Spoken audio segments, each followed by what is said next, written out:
Salut à tous, ravi de retrouver sur Direct Course, direction l'hippodrome de Fontainebleau pour le quintet de ce jeudi. Une épreuve, le prix Hubert de Cateux qui rassemble des chevaux de 3 ans et plus. Au programme, le parcours des 1600 mètres. Voici ma sélection. J'ai placé en tête le numéro 11, Local Lover. Un 3 ans qui affronte ses aînés, mais je le pense capable de remporter ce handicap. Lui qui compte 2 bonnes places de deuxième en pareille société sur 1400 mètres, mais il a prouvé que les 1600 mètres ne lui posait aucun problème. Un cheval qui a déjà brillé au niveau liste Loise et qui, à mon avis, est capable de remporter son handicap quintet. Et il dépend du cœur en forme, celle d'Henri Alex Pontal. Son compagnon d'entraînement, le 8 Polarix, mérite également que l'on s'attarde sur sa candidature. Un cheval piloté par Fabrice Véron, un cheval expérimenté, dur à l'effort, qui aura de surcroît un terrain à sa convenance. Dans ces conditions, il sera retenu ici en deuxième position dans ma sélection. J'ai également retenu le numéro 10, Rageur, présenté par François Doumen, une écurie en forme, puisque François Doumen a remporté une listoïde mardi à Chantilly. Concernant ce Rageur, eh bien, il reste sur une bonne deuxième place dans un quintet plus disputé à Deauville. Un cheval qui n'a plus à faire ses preuves dans les quintets. Il y compte une victoire et 7 places en 16 tentatives. Il fait partie des choix prioritaires, tout comme le 14 Capé Docteur, qui pour ses débuts dans les handicaps a pris une bonne 4e place dans un quintet disputé à Longchamp. Une confirmation est logiquement attendue pour se protéger de Michael Deslang, un cheval qui est taillé pour réussir à ce niveau. Le numéro 2, Milestone, attention à lui, le cheval arrive dans sa période de forme. N'oubliez pas qu'il est toujours très performant pour le meeting de Cagnes-sur-Mer. Le cheval de surcroît a remporté cette course il y a 2 ans, en 2011, et à mon avis ici, il convient de s'en méfier, même s'il n'a plus trop de marge de manœuvre au poids. Le 5, Courc, devra également bien courir pour sa rentrée après plusieurs semaines d'absence. Eh bien, il a tout correctement couru, il est frais pour cette fin de saison. Sachez également qu'il a déjà remporté un quintet plus, c'était à Longchamp au mois de juin, et que son entourage s'attache les services de Christophe Soumillon, autant de paramètres qui inclinent à la confiance et à la méfiance.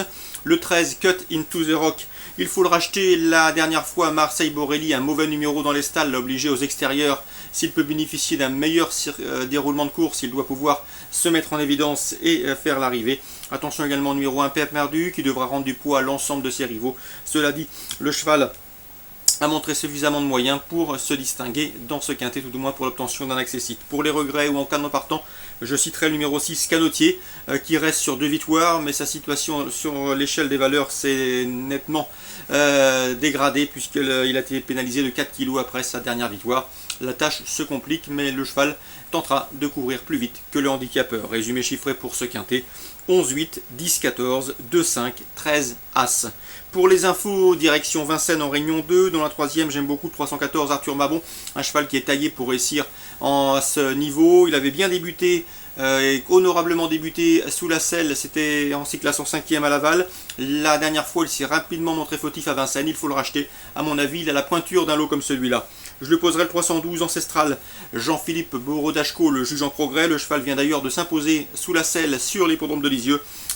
Méfiance, méfiance. C'est vrai qu'il n'a pas couru depuis le mois de juillet, mais d'après son entourage, il peut bien faire d'emblée. En tout cas, on tente l'aventure à Paris avec quelques espoirs de réussite. Donc attention au rentrant, le 312 Ancestral, pour contrer le 314 Arthur Mabon. Dans la 4e, on citera le 402 Afghan Barbet, qui a maintenant 2 courses de rentrée dans les jambes, à Vire et au Mont-Saint-Michel. Il avait bien débuté, gagné sur l'hippodrome de Laval. Ici, à mon avis, il a sûrement la pointure d'un lot comme celui-là. C'est le 402 Afghan Barbet.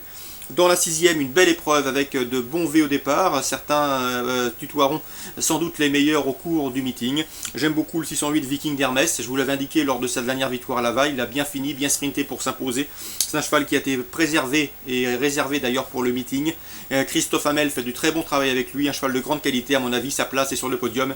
Et pourquoi pas mieux. Le 608 Viking Hermès. On lui opposera le 606 Vitel de Brévol, qui s'attaque à Paris après une série de 4 victoires consécutives. Le 605 dans cette épreuve, qui mérite également une mention favorable, et le 609 Volcan du Lupin, qui reste sur 2 victoires consécutives et qui a priori devrait pouvoir poursuivre sa série.